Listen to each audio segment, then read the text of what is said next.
Ika-171 kabanata, sa pagpapatuloy. Hawak-hawak ng ating bida ang lihim na aklat habang may nakaguhit na mapanuyang ngisi sa kanyang mga labi. Bahagya pa niya itong itinaas sa kanyang harapan na tumingin sa matang opisyal bago marahang tinapak ng kanyang hintuturo ang pabalat nito at sinabi na hindi mo rin alam na may ganito palang umiiral. Hindi ba? Aniya na may halong pang-aasar sa tono. Lubos kong nauunawaan kung gaano kakagulat. Sa loob-loob ng ating bida, halos magtatalon siya sa tuwa habang pilit na ginugupo ang nananalatay na pananabik sa kanyang mukha na lintik na matanda. Isang lihim na ledger. Huang Gaksu, lintik kang hayop ka. Hindi ako makapaniwalang isinulat mo pa talaga ang lahat ng suhol na ibinigay mo sa akin. Kailangan ko itong makuha kahit ano pa ang mangyari, kahit kailangan ko pang bulahin ng todo ang matandang ito. Kitang-kita ang matinding pagkabigla at panginginig ng mga labi ng matandang opisyal nang biglang magbago ang tono ng ating bida at magwika. Theyang Myeyong, medyo samobra yata ako sa ginawa ko sa Jinhoero, hindi ba? Hindi ko dapat trinato ng ganoon ang prefecture head ng Xi'an.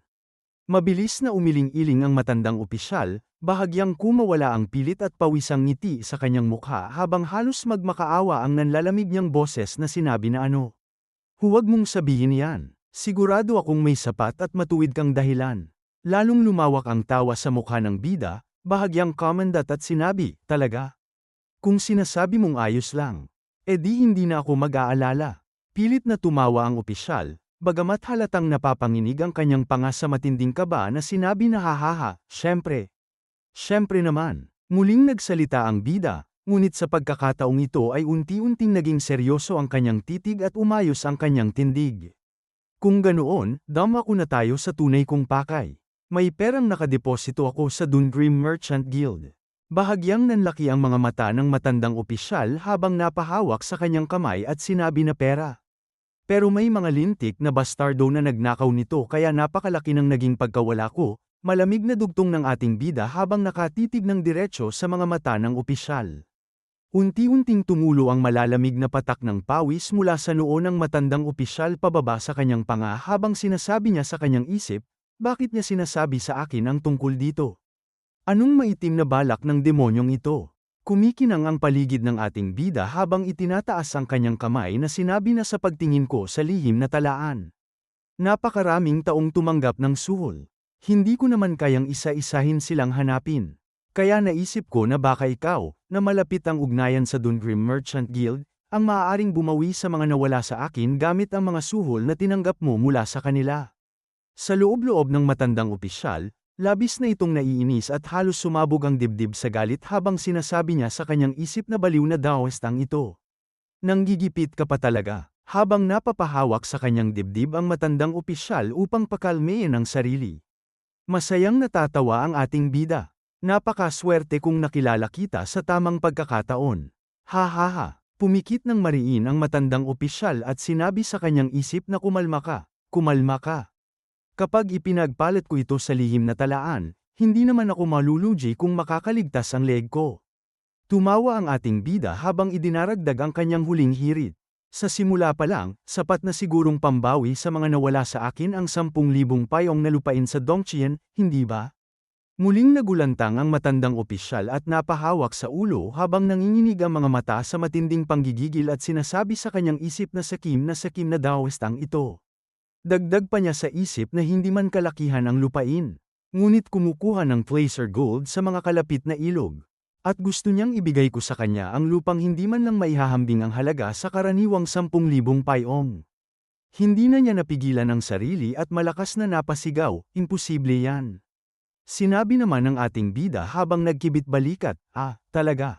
Kung ayaw mong ibigay, wala namang problema. Hawak ang aklat, iwinagayway ito ng ating bida sa hangin. Sapat na sa akin ang lihim na talaang ito. May kakilala akong inspector mula sa Sensorate. Biglang naubusan ng dugo ang mukha ng matandang opisyal habang sinasabi niya sa kanyang isip. Ang Sensorate, ang ahensyang direktang nasa ilalim ng emperador. Kapag may natuklasan silang isang kaso, iniimbestigahan nila kahit malalayong kamag-anak at hinuhukay pa ang libingan ng iyong ama upang mabunyag ang katiwalian. Nakakatakot na mga halimaw. Namutla ang matandang opisyal at nauutal na sinabi sa ating bida, sandali, Ginoong Tawista, Totoo ba talaga yan? Masaya lamang na nakatingin ang ating bida sa kanya na may kasamang nang aasar ng ngiti. Muling nagsalita ang matandang opisyal habang halos magmakaawa. Kung ganoon, maaari ba akong bigyan ng kaunting panahon para makapag-isip? Sinabi naman ng ating bida habang umiling ng may malalim na buntong hininga. Ano pa ba ang dapat pag-isipan? Maaari mo namang habarin ang iyong opisyal na kasuutan, isauli ang lahat ng tinanggap mong suhol, at mamuhay bilang isang karaniwang mamamayan. O dahil napakarami mong tinanggap na suhol, baka pugutan ka ng ulo at mamatay ka sa lugar ng bitayan.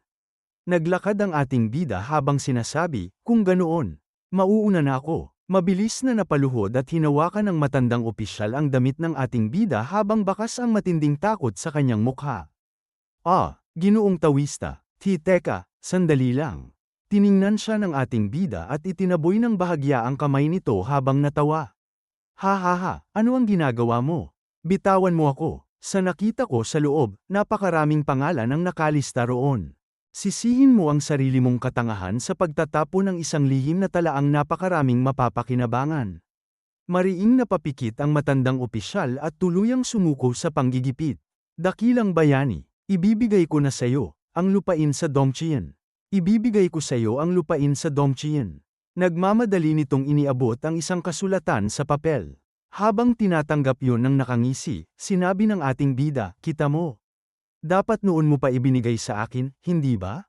Habang maingat na itinatago ng ating bida ang papel sa loob ng kanyang kasuutan. Sinabi niya sa kanyang isip, kung iisipin, ako ang tunay na makikinabang. Kapag tinakat ko ang lahat ng nasa talaang yun at pinigas sila ng pera, mas lalo pa akong angat kaysa sa kasalukuyang katayuan ko. Nagmamadali at nakatingala ang matandang opisyal habang nagtatanong, kung ganoon, ang lihim na talaan. Sinabi pa ng ating bida na tila may biglang nalaala na tama. Narinig kong nakakulong dito ang mga miyembro ng Gapnew Squad ng Justice Martial Alliance. Itinaas ng ating bida ang isang daliri at masayang sinabi. Gusto kong palayain mo sila. Mabilis na umiling ang matandang opisyal at malakas na sumigaw sa kanyang mga tauhan, may tao ba riyan? Samahan ninyo siya agad sa kulungang pinaglalagyan ng mga bihag ng Justice Martial Alliance.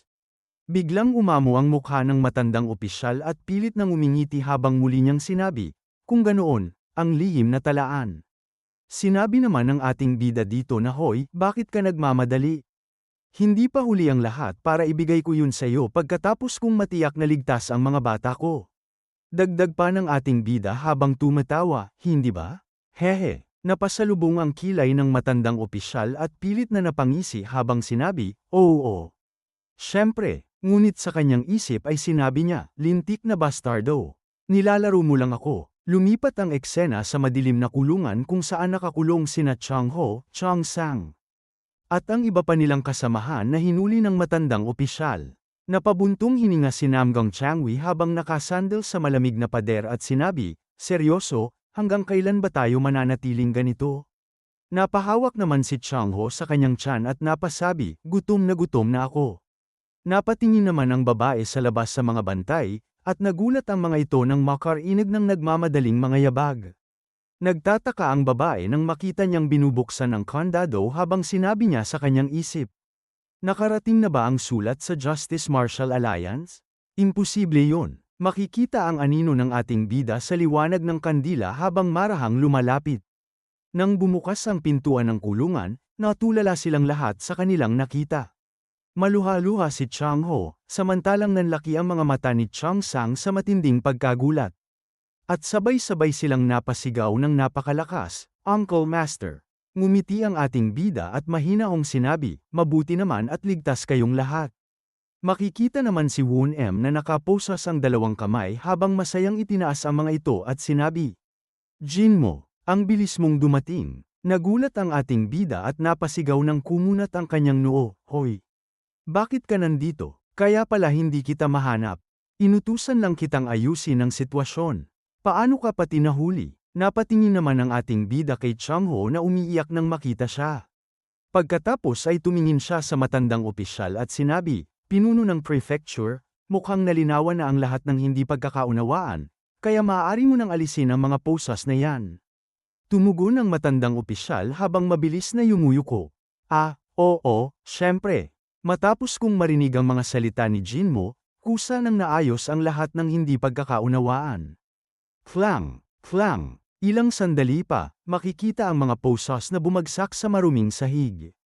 Bigla namang may mabilis na tumakbo at yamakap sa ating bida mula sa kanang bahagi, at isa pa ang yamakap sa kanya mula sa kabilang panig.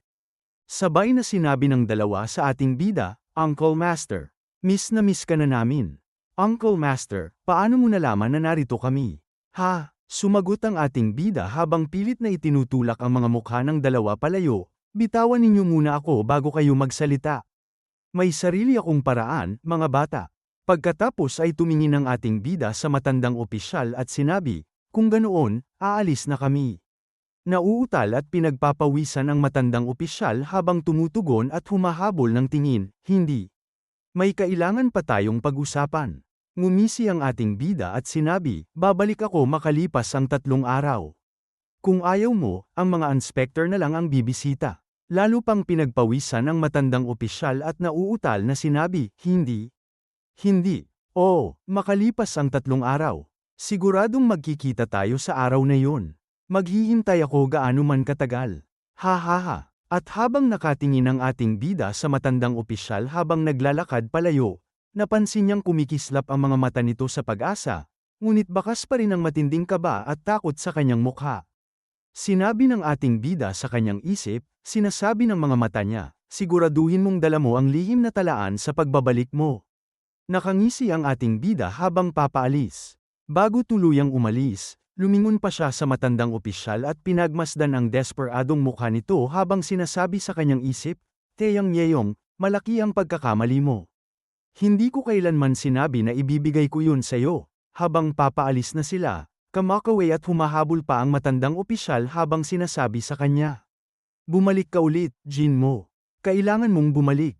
Talagang kailangan mong bumalik. Nagkaroon ng masamang ngisi ang ating bida habang sinasabi niya sa kanyang isip, ikaw lang ang nag-isip ng kung ano-anong kwento sa sarili mo.